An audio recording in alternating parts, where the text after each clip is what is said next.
जय Hind my dear friends. कैसे हैं आप लोग। स्वागत है आप लोग का अपना YouTube channel universal higher mathematics में। और आज हम लोग डिस्कस करने वाले हैं NCERT math 10th class chapter 1 real number का 1.3 के बारे में। आज मैं आप लोग को सिखाऊंगा कि कैसे प्रूफ करें, कैसे सिद्ध करें कि कोई नंबर इरेशनल नंबर है या अपरिमेय संख्या है। जैसे कि आज हम लोग सीखेंगे कि सिद्ध करें कि √2 एक अपरिमेय संख्या है, 3 + √2 एक अपरिमेय संख्या है, या 3 - √2 एक अपरिमेय संख्या है, या 3 + √2 एक अपरिमेय संख्या है। इस तरह से आज हम लोग सीखेंगे कि किसी नंबर को अपरिमेय संख्या कैसे प्रूफ किया जाए या किसी नंबर को इरेशनल कैसे प्रूफ कर सकते हैं। इसके बाद हम लोग सीखेंगे किसी नंबर को हम रेशनल नंबर के रूप में कैसे एक्सप्रेस करें, कैसे व्यक्त करें। इसमें हम लोग सीखेंगे यहाँ पे 1 रेकरिंग वाला, इसको बोलते हैं रेकरिंग। तो हम लोग सीखेंगे 1 रेकरिंग वाला, फिर सीखेंगे 2 नंबर पे रेकरिंग वाला, फिर रेकरिंग वाला भी, और फिर विदाउट रेकरिंग। इस चैप्टर को शुरू करने से पहले हम लोग शुरू करते हैं, कुछ पॉइंट है उसके बारे में पहले डिस्कस कर लेते हैं। पहला है रेशनल नंबर। रेशनल नंबर को आप इजी पूर्वक समझ सकते हैं, एकदम आसानी पूर्वक कि रेशनल नंबर क्या है, परिमेय संख्या क्या है।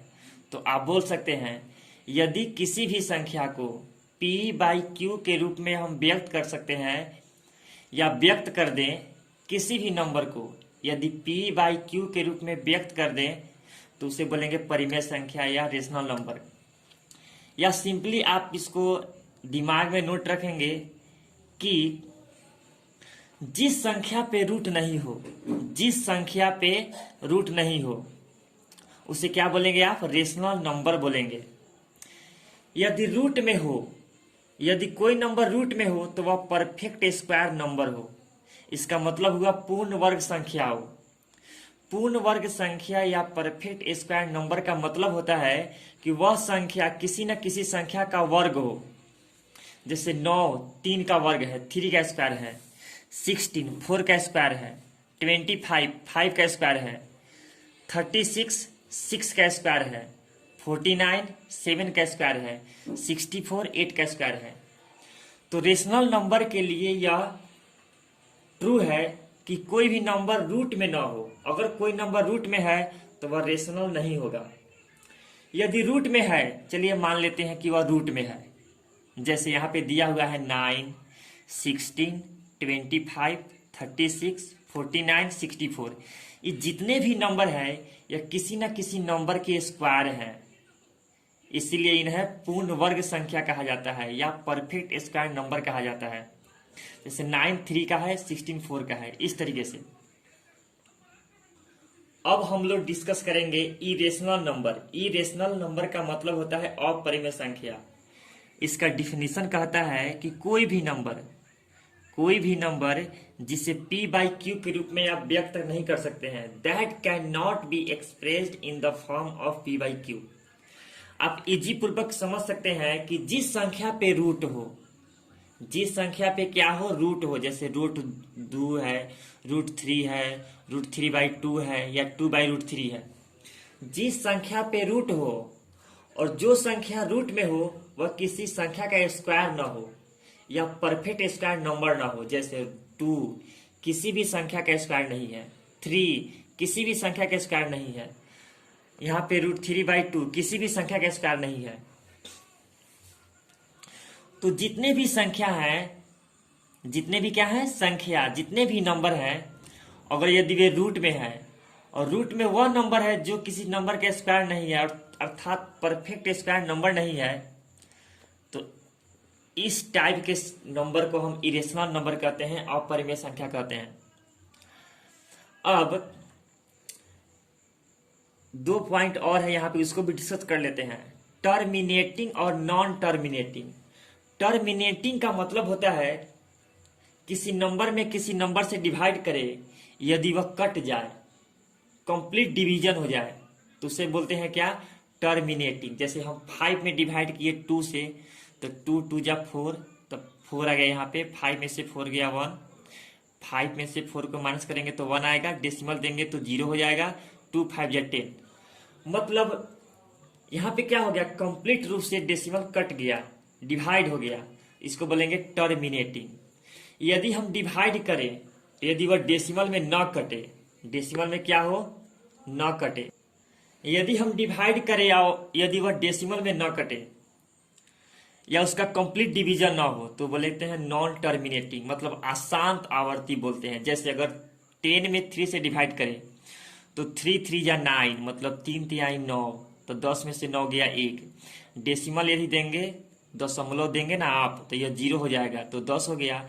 3 3 9, फिर 10 में से 9 गया 1, तो फिर 3 3 9, फिर 10 में से 9 गया 1।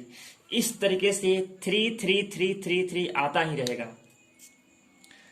3 बार बार रिपीट होगा। अब यहाँ पे एक कंसेप्ट बन गया, उसका आप दिमाग में नोट रखेंगे कि यदि कोई भी नंबर का डेसिमल फॉर्म बार बार रिपीट करता हो, मतलब नॉन टर्मिनेटिंग हो, तो उसको बोलेंगे आप इरेशनल। यदि कंप्लीट रूप से डिवाइड हो जाए, कंप्लीट रूप से क्या हो जाए? डिवाइड हो जाए, तो उसे बोलेंगे आप रेशनल नंबर। तो टर्मिनेटिंग क्या होता है? रेशनल, और नॉन टर्मिनेटिंग क्या होता है? इरेशनल। इसको मान सकते हैं आप। अब आपसे पूछा जाए कि दो परिमेय संख्या के बीच कितनी परिमेय संख्या हो सकती है, तो आपका जवाब होगा अनंत परिमेय संख्या। यदि आपसे पूछा जाए कि दो परिमेय संख्या के बीच कितनी परिमेय संख्या हो सकती है, तो आपका जवाब होगा अनंत परिमेय संख्या। इसका मतलब यह हुआ कि टू रेशनल नंबर के बीच में कितना रेशनल नंबर, तो आपका आंसर होगा इन्फिनाइट। या आपसे कहा जाएगा दो परिमेय संख्या के बीच में कितना अपरिमेय संख्या, तो अभी आपका जवाब होगा अनंत।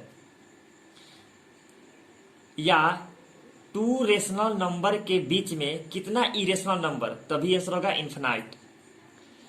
पाई की बात करें, इसको बोलते हैं पाई। पाई का जो खोज है वह आर्यभट्ट किए थे। कौन किए थे? आर्यभट्ट। पाई जो है एक अपरिमेय संख्या है। पाई क्या है? अपरिमेय संख्या। लेकिन पाई का वैल्यू होता है 22/7, 22/7। ये जो 22/7 है ये परिमेय संख्या है, लेकिन खुद पाई क्या है? अपरिमेय संख्या है। पाई का कोई भी स्टैंडर्ड वैल्यू नहीं है, इसलिए पाई का स्टैंडर्ड वैल्यू मान लिया गया 22/7। अब हम डिस्कस करेंगे कि √2 को हम कैसे प्रूव करें कि यह एक इरेशनल नंबर है। तो सबसे पहले हम मानेंगे इसको, माना कि √2 एक अपरिमेय संख्या है। माना कि √2 क्या है? अपरिमेय संख्या, परिमेय संख्या।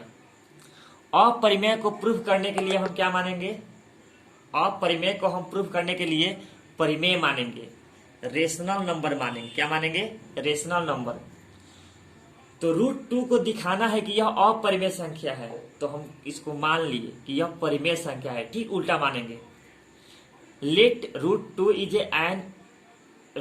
Is a rational number. अब जैसे ही हम इसको रेशनल मानेंगे, यह किसके बराबर होगा? P/Q के। जैसे ही P/Q के बराबर होगा, तो यहाँ पे एक कंडीशन है कि Q का मान हरगिज किसी भी कंडीशन में 0 नहीं होना चाहिए, और P और Q सह अभाज्य होना चाहिए। सह अभाज्य का मतलब होता है को प्राइम। को प्राइम का मतलब होता है कोई भी दो नंबर हो, केवल 1 से डिविजिबल हो, केवल 1 से। क्या पूछ रहे हैं? केवल 1 से। यदि कोई भी दो नंबर हो और वह केवल 1 से डिविजिबल हो, केवल 1 से विभाज्य हो, तो उसे बोलते हैं को प्राइम, सहअभाज्य संख्या। तो P और Q इस तरीके से है कि केवल वह 1 से कटे। किससे कटे? 1 से। जैसे अगर हम यहाँ पे लिखे 4/3, 4/3, तो 4/3 किससे कटेगा? केवल 1 से कटेगा और किसी से नहीं कटेगा। अब इसको आप इंग्लिश में लिख सकते हैं where q not is equal to 0 p and q are coprime number. अब जब हम √2 को रेशनल नंबर मान चुके हैं, परिमेय संख्या मान चुके हैं, तो हमको पता है कि रेशनल नंबर पे परिमेय संख्या पे रूट नहीं होता है। तो रूट को हटाने का एक तरीका होता है। क्या तरीका होता है कि आप दोनों तरफ स्क्वायर कर दीजिए।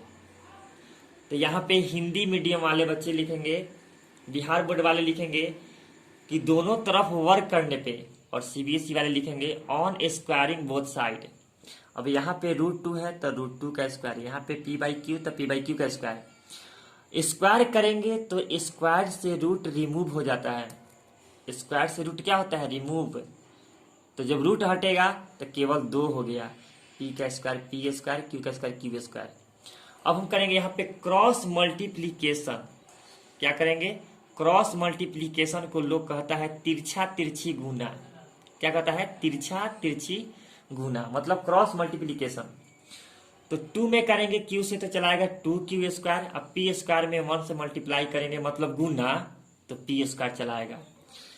ये 2 देख रहे हैं आप, 2 ये मल्टीप्लाई में है। जब मल्टीप्लाई में है तो इक्वल के अगर इधर आकर क्या हो जाएगा? डिवाइड में।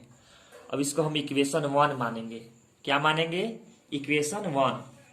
वीडियो को खूब ध्यान से देखिए और एक एक स्टेटमेंट, एक एक लाइन समझने का प्रयत्न कीजिए। अब समीकरण 1 में हम लोग का आया है p²/2। क्या आया है? q² बराबर p²/2। तो अब हम यहाँ पे एक स्टेटमेंट लिखेंगे। क्या लिखेंगे? कि जब 2 p² को विभाजित करता है तो 2 p को विभाजित करेगा। इंग्लिश में लिखेंगे hence 2 divides p², then 2 must divide p। मान लीजिए कि यहाँ पे एक आपका नंबर है, जैसे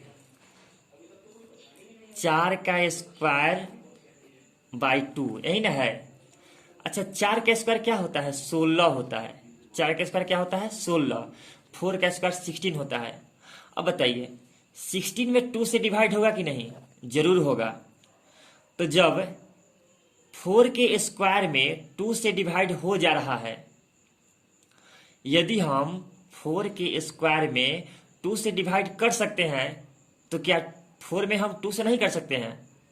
इसीलिए यहाँ पे लिखा गया है कि जब 2p² को विभाजित करता है तो 2p को विभाजित करेगा। अब फिर आगे मानना है। क्या करना है? एक स्टेप और आगे बढ़ना है। यहां पे समीकरण 1 में आपका आया था q² = p/2। क्या आया था? q² = p/2। अब यहाँ पे p का वैल्यू अपने मन से, p का वैल्यू अपने मन से कुछ मानना है। तो क्या मानेंगे आप? यदि नीचे 2 रहेगा तो p बराबर 2c मानिएगा। यदि नीचे 3 रहेगा तो आप 3c मानिएगा। अब c के जगह पे k भी मान सकते हैं। तो चलिए हम मान लिए p बराबर 2c। अब p का मान समीकरण 1 में रखने पे सीबीएसई वाले लोग लिखेंगे putting value p in equation first. अब यहाँ पे q² का q², समीकरण 1 यही ना है आपका, q² = p²/2। तो हम लिख दिए यहाँ पे q² का q², p का वैल्यू क्या रख दिए? 2c। तो p का वैल्यू 2c है, स्क्वायर का होल स्क्वायर, बाई 2 का बाई 2, 2 का स्क्वायर हो जाएगा 4, c²,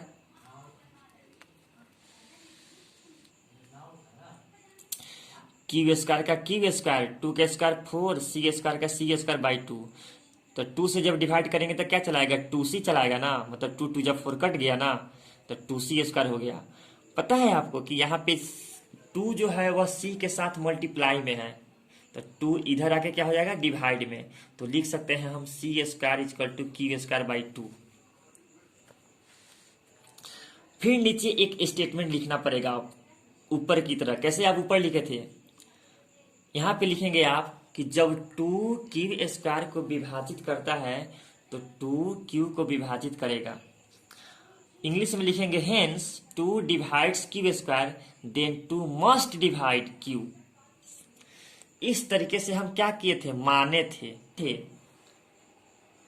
कि P और Q, जहां पे हम माने थे ना कि माना कि √2 एक परिमेय संख्या है, वहां पे लिखे थे कि P और Q सह अभाज्य है। सह अभाज्य मतलब केवल एक से कटना चाहिए, लेकिन जब हम सॉल्व किए हैं तो हम लोग का क्या आ गया है, 2 आ गया है। P भी 2 से डिवाइड हो रहा है, Q भी 2 से डिवाइड हो रहा है। इसका मतलब हुआ कि जो हम लोग पहले वाला जो माने हैं स्टेटमेंट, वह स्टेटमेंट गलत हो गया। इसीलिए यहाँ पे लिखे हैं समीकरण 1 एवं 2 से हम पाते हैं कि P और Q का उभयनिष्ठ गुणनखंड 2 है। From equation 1 and 2 we get P and Q have common factor 2। इस तरह से फिर बिहार बोर्ड वाले लिखेंगे हिंदी वाला स्टेटमेंट और CBSE वाले लिखेंगे केवल इंग्लिश वाला स्टेटमेंट। इस तरह से हमें विरोधाभास होता है कि √2 एक परिमेय संख्या है, P और Q का एक ही गुणनखंड 1 है। In this way, a contradiction arises here that 2 is a rational number and P and Q are co-prime number। फिर यहाँ पे बिहार बोर्ड वाले लिखेंगे अतः √2 परिमेय नहीं अपरिमेय संख्या है, और CBSE वाले लिखेंगे इन दिस वे या therefore √2 is not rational number, it is a irrational number.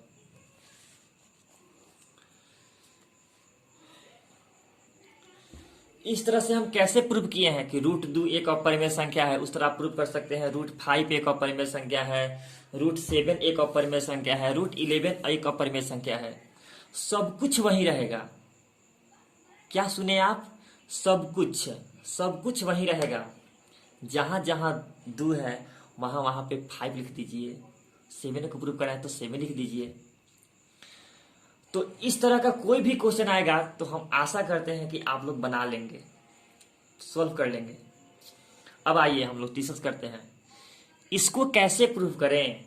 3 + √2 है, 3 + 2√2, 3 + 2√2 और यहाँ पे है 3 + √2। इसको कैसे सॉल्व करें? तो जरा सोचिए, रूट के बाहर कोई नंबर है, क्या है? 2 है, लेकिन इसके रूट के बाहर तो कुछ नहीं है, तो आप 1 दे सकते हैं ना। क्या दे सकते हैं? 1। तो जिस तरह ई वाला क्वेश्चन बनेगा ठीक उसी तरह ई वाला क्वेश्चन बनेगा। तो आइए हम इसको सॉल्व करते हैं। किसको सॉल्व करते हैं? 3 + 2√2। केवल मस्ती ही नहीं कीजिए, थोड़ा पढ़ाई पर भी ध्यान दीजिए।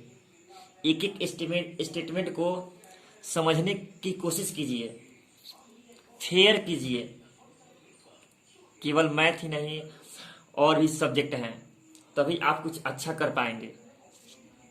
और जो भी पढ़िए एकदम दिल से पढ़िए।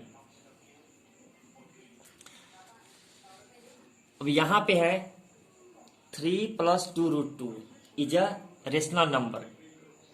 इसको क्या प्रूव करना है? इसको प्रूव करना है इरेशनल नंबर। तो सबसे पहले इसको रेशनल हमको मानना पड़ेगा। तो हम मान लिए, let 3 + 2√2 is a rational number. Bihar board वाले लिखेंगे हिंदी वाला स्टेटमेंट। क्या लिखेंगे आप लोग? सुन लीजिए दिमाग लगाकर कि केवल आप लोग हिंदी वाला स्टेटमेंट ही लिखेंगे। तो माना कि 3 + 2√2 एक परिमेय संख्या है। अब यहाँ पे जब परिमेय जब मान लिए तो यह P/Q के बराबर हो गया। जहां पे लिखेंगे जहां Q ≠ = 0, P और Q पूर्णांक है। फिर लिखेंगे यहाँ पे वेयर, इसको इंग्लिश में लिखेंगे where Q ≠ = 0, P and Q are integers. CBSE वाले केवल इंग्लिश वाले लैंग्वेज को लिखेंगे, इंग्लिश वाले भाषा को लिखेंगे, और बिहार बोर्ड वाले हिंदी वाले भाषा को लिखेंगे। बाकी सब कैलकुलेशन सेम है।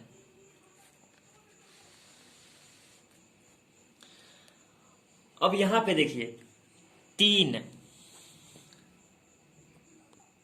अब यहां पे देखिए जो 3 है वह प्लस में है। तो जब प्लस में है, लेफ्ट में प्लस है, यदि हम इसको राइट में लाएंगे तो प्लस का क्या हो जाएगा? -3 के नीचे कुछ नहीं है तो 1 दे दिए। अब 2√2।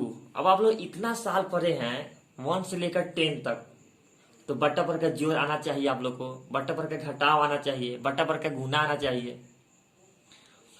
तो इसमें क्या करते हैं? फ्रैक्शन का माइनस बनाएंगे, फ्रैक्शन का सब्ट्रैक्शन करेंगे। तो q और 1 का एलसीएम q हो गया, q में करेंगे q से डिवाइड तो कितना होगा जी, 1 होगा ना। 1 में करेंगे p से तो p हो जाएगा, माइनस का माइनस। q में डिवाइड करेंगे 1 से तो क्या होगा, q होगा। और q में डिवाइड करेंगे, सॉरी मल्टीप्लाई करेंगे 3 से तो 3q होगा। मतलब कि q में हम भाग करेंगे, भागा 1 से तो q आएगा। और जब q में आप अगर 3 से गुना करेंगे तो 3q आएगा। तो इधर हम क्या किए, बाटा पर का घटाव बना लिए, मतलब फ्रैक्शन का सब्ट्रैक्शन कर लिए। अब देखिए 2 जो है वो मल्टीप्लाई में है, मतलब गुना में है, तो इधर आकर क्या हो गया, भागा में, मतलब भाग में, डिवाइड में। 2 कौन सी में था, मल्टीप्लाई में, तो इधर आकर क्या हो गया, डिवाइड में। इस तरीके से आपको एक इक्वेशन मिलेगी। ध्यान से देखिए इस इक्वेशन को। इस इक्वेशन में जो p और q है वो पूर्णांक है। जब p और q पूर्णांक है ना तो दिमाग में नोट कर लीजिए कि p माइनस 3q या 2q दोनों पूर्णांक होगा। अब सीबीएसई वाले लोग लिखेंगे p and q are integers, इसलिए p minus 3q and 2q are also integer. अब देखिए यहाँ पे समीकरण 1 का जो लेफ्ट है इसको बोलते हैं लेफ्ट साइड, इसको बोलते हैं राइट साइड, तो कोई भी बता देगा। तो इसको बोलते हैं LHS, इसको बोलते हैं RHS। तो जो समीकरण ए का जो RHS है ना वो एक परिमेय संख्या है, और LHS क्या है आपका, अपरिमेय संख्या। RHS है परिमेय संख्या और LHS है आपका अपरिमेय संख्या। इसका मतलब ये हुआ कि RHS वाला रेशनल नंबर है और LHS वाला इरेशनल नंबर है। इसीलिए हम यहाँ पे लिखे हैं RHS of equation 1 is a rational number but it's LHS is an irrational number.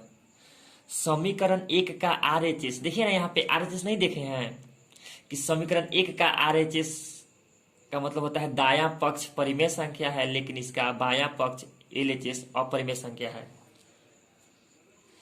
तब यहाँ पे लिखेंगे from equation 1 we get RHS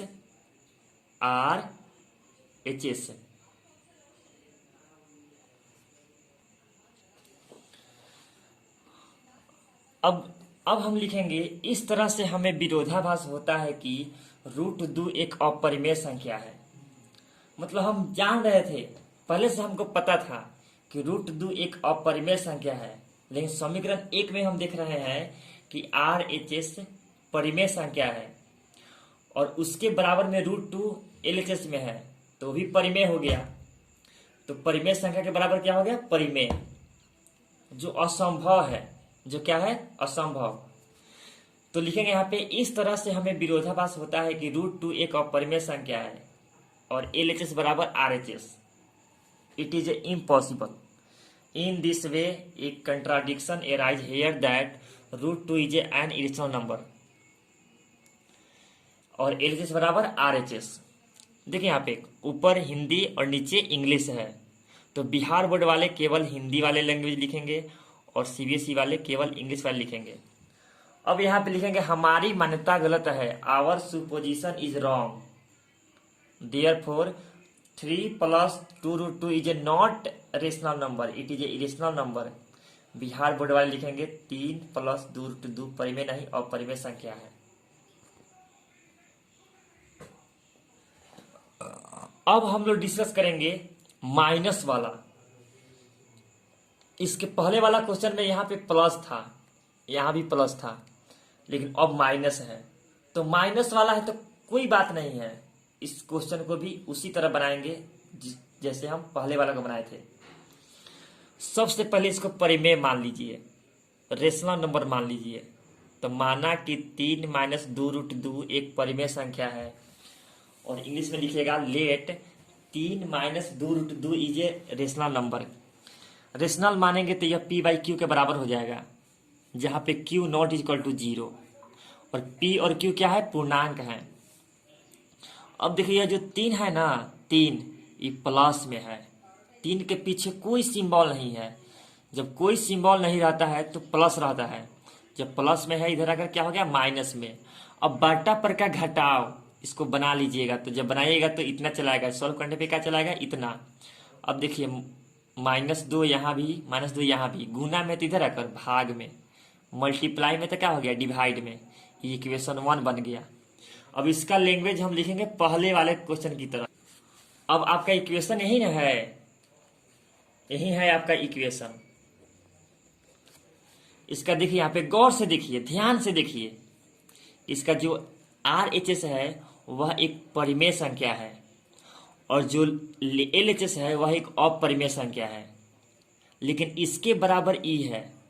तो जब E वाला जब परिमेय संख्या है, रेशनल नंबर है, तो इसको भी तो रेशनल नंबर होना चाहिए, लेकिन E इम्पॉसिबल है। क्या है? इम्पॉसिबल। इसी लैंग्वेज को हम यहाँ पे लिखेंगे, कैसे? ऐसे लिखेंगे, RHS of equation 1 is a rational number but it's LHS is an irrational number. समीकरण 1 का RHS मतलब दायां पक्ष परिमेय संख्या है, लेकिन इसका बायां पक्ष LHS अपरिमेय संख्या है। इसके बाद लिखेंगे, इस तरह से हमें विरोधाभास होता है कि √2 एक अपरिमेय संख्या है और LHS बराबर RHS। यहाँ पे लिख लीजिएगा इट इज इम्पॉसिबल, जो असंभव है। हिंदी में क्या लिखिएगा? जो असंभव है। In this way a contradiction arise here that √2 is an irrational number और LHS बराबर RHS। अब यहाँ पे लिखेंगे, बिहार बोर्ड वाले लोग लिखेगा कि हमारी मान्यता गलत है, 3 + 2√2 परिमेय नहीं, सॉरी 3 माइनस, यहाँ पे आप लिखेंगे 3 माइनस, क्योंकि माइनस वाला क्वेश्चन, प्लस वाला क्वेश्चन में प्लस लिखेंगे और माइनस वाला क्वेश्चन में माइनस लिखेंगे। तो लिखेंगे यहाँ 3 माइनस 2√2 परिमेय नहीं अपरिमेय है। और CBSE वाले लिखेगा हमारी मान्यता, our supposition is wrong, therefore 3 minus 2√2 is irrational number not rational number. करना कुछ नहीं है, यहाँ पे सब लैंग्वेज वही होगा। यहाँ पे प्लस था तो यहाँ भी प्लस वाला क्वेश्चन में यहाँ पे प्लस, और माइनस वाला क्वेश्चन में यहाँ पे माइनस। समझे? ठीक इसी तरह इस वाले क्वेश्चन को भी इसी तरह सॉल्व कर सकते हैं। दिया है 5√2 को सॉल्व करना है क्या? Irrational number. तो सबसे पहले आप मानेंगे कि माना कि 5√2 एक परिमेय संख्या है। CBSE वाले लोग लिखेगा माना let 5√2 is a rational number. Rational मानेंगे तो यह P/Q हो जाएगा, जहां पे लिखेंगे Q not equal to 0, P और Q पूर्णांक है। इंग्लिश में कैसे लिखेंगे? Where Q not equal to 0, P and Q are integers. अब 5 देखिए मल्टीप्लाई में है, इधर आकर क्या हो जाएगा डिवाइड में, यह इक्वेशन 1 हो गया। क्या हो गया? इसके लिए भी वही लैंग्वेज, जो भाषा हम पहले 2 क्वेश्चन के लिए लिखे हैं। और वह लैंग्वेज क्या है? इसको देखिए, ये हर एक क्वेश्चन में लिखाएगा, हर एक क्वेश्चन में। ई वाला इसका हिंदी, ई वाला CBSE वाला लोग इंग्लिश वाला लैंग्वेज लिखेगा और बिहार बोर्ड वाला लोग हिंदी वाला लैंग्वेज लिखेगा। फिर इसके जस्ट नीचे आ जाइए, सब लैंग्वेज वही रहेगा, केवल यहाँ पे जो 3 + 2√2 है ना, यहाँ पे लिख दीजिएगा 5√2, परिमेय नहीं अपरिमेय है। अब एक और क्वेश्चन है 1/√2। तो आप पहले इसको क्या करेंगे? मतलब कहने का मतलब ये है कि अगर आपको प्रूव करना है इरेशनल नंबर, अपरिमेय संख्या, तो सबसे पहले उसको अपोजिट मान ही लीजिए। आप कुछ मत सोचिए, पहले मान ही लीजिए कि वह परिमेय संख्या है। इसको मानेंगे, माना कि 1/√2 एक परिमेय संख्या है, मतलब रेशनल नंबर है, रेशनल नंबर। जैसे ही रेशनल मानेंगे P/Q के बराबर हो जाएगा, where Q not equal to 0, P and Q are coprime number. क्या मानेंगे? को प्राइम नंबर। अब क्या करेंगे यहाँ पे, जैसे ही हम इसको रेशनल माने हैं तो रेशनल संख्या पे रूट नहीं होता है, तो यहाँ पे स्क्वायर किए। क्या किए? स्क्वायर करके ई वाला चला आया, सॉल्व कर लिए। 1 का स्क्वायर 1, और जब रूट का स्क्वायर करते हैं तो रूट क्या होता है? हट जाता है, तो हट गया। P² Q² चला आया, तिरछा तिरछी गुना, देहात में लोग कहता है तिरछा तिरछी गुना बोलचाल की भाषा में, और आप लोग कहते हुएगा क्रॉस मल्टीप्लीकेशन। चलिए हम क्रॉस मल्टीप्लीकेशन कर लिए, 2 में करेंगे पी स्क्वायर से तो 2p स्क्वायर, क्यू स्क्वायर बन जाए क्यू स्क्वायर। अब यहाँ पे 2 मल्टीप्लाई में है, इधर अगर क्या हो जाएगा डिवाइड में, तो लिख दिया यहाँ पे पी स्क्वायर बराबर Q square by 1, Q square by 2, equation 1 हो गया। अब आपका जो इक्वेशन है वह इक्वेशन क्या है, P square is equal to Q square by 2। तो आप यहाँ पे लिखेंगे जब 2 क्यू स्क्वायर को विभाजित करता है तो 2 क्यू को विभाजित करेगा। सीबीएसई वाले लोग लिखेंगे कि hence 2 divides Q square then 2 must divide Q. फिर यहाँ पे लिखेंगे अगेन मतलब फिर, लेट मतलब माना कि क्यू बराबर 2c। यहाँ पे p था ना तो आप p बराबर 2c मानते थे, 2c क्यों मानते थे क्योंकि नीचे 2 था। यहाँ पे q है नीचे 2 है तो q बराबर 2c मानेंगे। तो q का वैल्यू 2c मान लिए, इसको यहाँ पे सॉल्व किए। क्या किए हम, सॉल्व किए। तो जब सॉल्व करेंगे ना तो 2 का स्क्वायर 4 हो जाएगा, c स्क्वायर हो गया बाई 2 हो गया, तो 2 2 जब 4 हो गया 2c स्क्वायर हो गया, मल्टीप्लाई में तो डिवाइड में तो पी स्क्वायर बाई 2। अब यहाँ पे एक स्टेटमेंट लिखेंगे कि जब 2p स्क्वायर को विभाजित करता है तो 2p को विभाजित करेगा। अब जो भी इसका लैंग्वेज होगा याद कीजिए, इसके पहले वाले क्वेश्चन √2 एक अपरिमेय संख्या वहां पे सॉल्व किए थे, ठीक बिल्कुल सेम स्टेटमेंट इसका भी होगा, आप लिख के आगे सॉल्व कर सकते हैं। तो कैसा लगा मेरा वीडियो, अगर अच्छा लगे तो लाइक कीजिए, सब्सक्राइब कीजिए और अपने दोस्तों के बीच में अधिक से अधिक शेयर कीजिए ताकि यह वीडियो अधिक से अधिक आपके दोस्तों के पास पहुंचे और वे इसका प्रॉफिट उठा सकें। जय हिंद।